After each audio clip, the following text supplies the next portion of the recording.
What's up, guys? Barry Gaming here, back with some more Idle Heroes, and today we're going to be going over kind of like a start of a refresh series. So we've of course had all the guides on how to beat specific sea lands, things like that. This time I want to give you guys an example of each hero, and then we'll actually show you a clear on how it ended up working out. So of course we're going to start out with Fortress. There's 3 different heroes you can use: Penny, Sherlock, and Inosuke. All of them at E5. Can get you Sea Land 20 done. Some of them need a little bit more than others, some less than others. So we're going to jump into it. We're going to try to talk about some of the different versions that each hero can actually do it with. And yeah, we'll talk about that. We'll show you a few clips and hopefully you guys enjoy it. So let's jump right into it.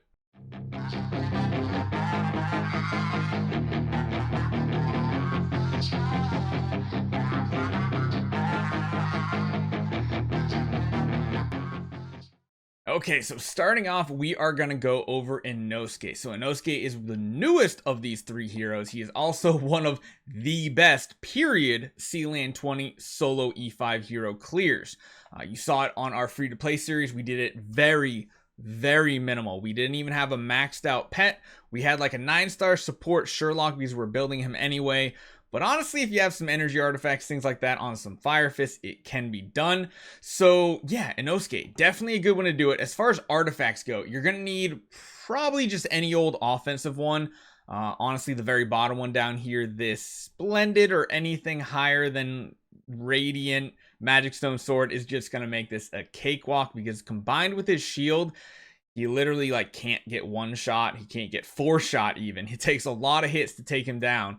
So if you do have a Radiant or higher Magic Stone Sword, throw it on an E5 Inosuke. I think we did it with like an E5 Inosuke at level like 250 with this Magic Stone Sword, and we still cleared it. Sea Land 20, nice and easy. But otherwise, you want kind of just any old offensive artifact. You probably even get away with an A and B, maybe even a crown. The whole goal here is to essentially deal as much damage, because with Inosuke, you want his shield to keep him alive. So typically, the type of setup you want to run with an Inosuke is very minimal. 5 Fire Fists, you want probably 2 to 3 of them to have energy artifacts, whether it's magic or whether it's magic source or, Demon Belt or Orb of Annihilation, anything. You want some energy, and you want them to get some stuns off in the early rounds. That way, Inosuke has time to build his shield up, especially if you don't have an upgraded Magic Stone Sword, so that his shield can help him live when he gets maybe CC'd, something like that. Now, as far as gearing goes, you probably want to run him in a 1-3 split gear setup with his weapon or his artifact or his accessory as the 1 piece of the class set. 3 pieces of flame set. You want to try to go for an attack stone, maybe a holy attack stone, something like that. And of course, you want to go for those offensive enables. 2-2, 3, 2-2 setup. Unbending will is still very important here, so make sure you do that. But yeah, as far as the Inosuke goes, that is the setup. Let's jump on over, check out a clip, and I'll see which one we get. I think this one is going to have 5 of these Fire Fists. Seed for 2 more rounds.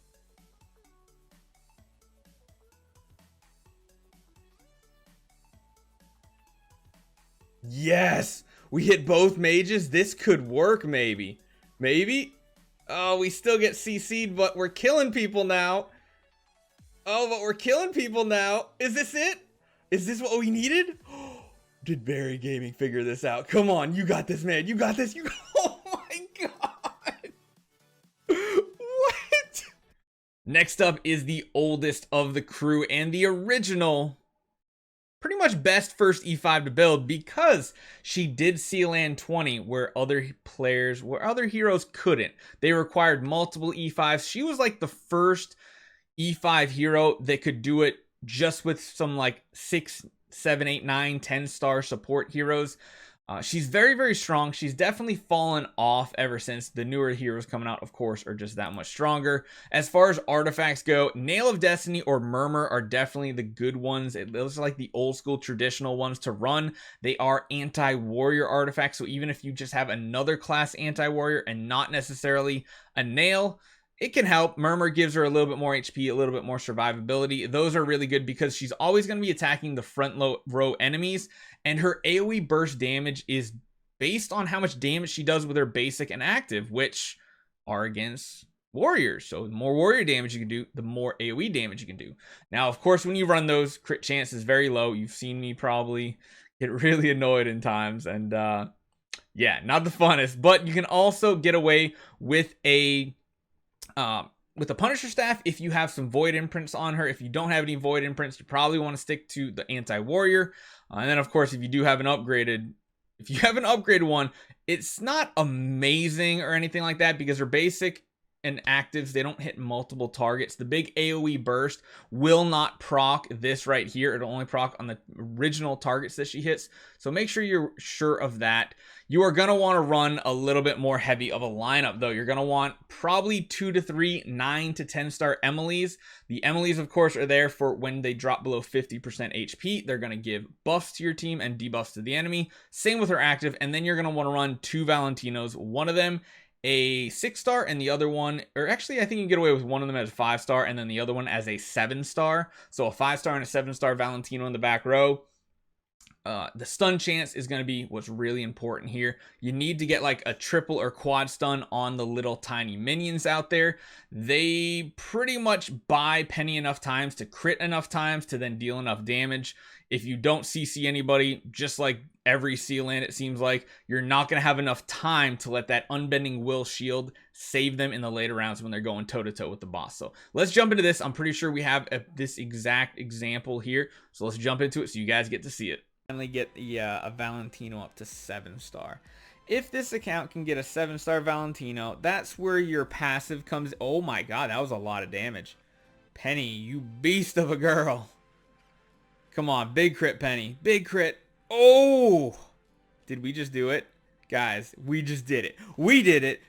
Lastly, we have probably what is one of the most useful heroes in the game right now, at least in PvP and certain other things like Aspen Dungeon, is going to be Sherlock. Yes, Sherlock can do this, although he is kind of a pricey setup. So with Sherlock, he's definitely going to need some void imprints, probably V3 plus. So that's 2.5 million stellar to 5 million stellar. It's a big investment, but there is one artifact that is absolutely required for the Sherlock clear, and that's going to be an upgraded Punisher. It doesn't have to be Splendid. I only have an image for Splendid. It can be Glittery, it can be Radiant, it can be any one of those, but it is pretty much required. He needs V3 plus an upgraded Punisher staff to do this, and the squad you're going to run is just anything with CC. Now, position can be debatable. I've used him in slot 1 and worked. I've used him in slot 2. I've used him in slot 6. It just kind of depends on what is working for you. As far as like enabling setups, you kind of want to run him like a, I think last time I ran him as a 2-3-1. Yeah, I think it was a 2-3-1. 2-2. So that's running resilience for the healing and the growth for extra healing, because of course you're gonna want to make sure he heals. But other than that, you're running him pretty offensive. If you can get a crit attack stone on him as well, that is going to help an absolute ton with damage.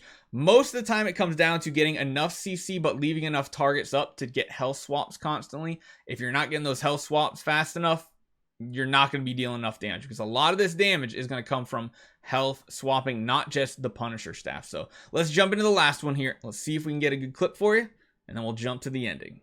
But as far as the Fire Fists go, that was pretty optimal for first round stuns. Keep all of our Fire Fists alive. Right there, we got the other 2 Fire Fists coming in. They didn't stun anything, but yeah, he needs the damage from the Phoenix. Yeah, you can try to re-roll a stone.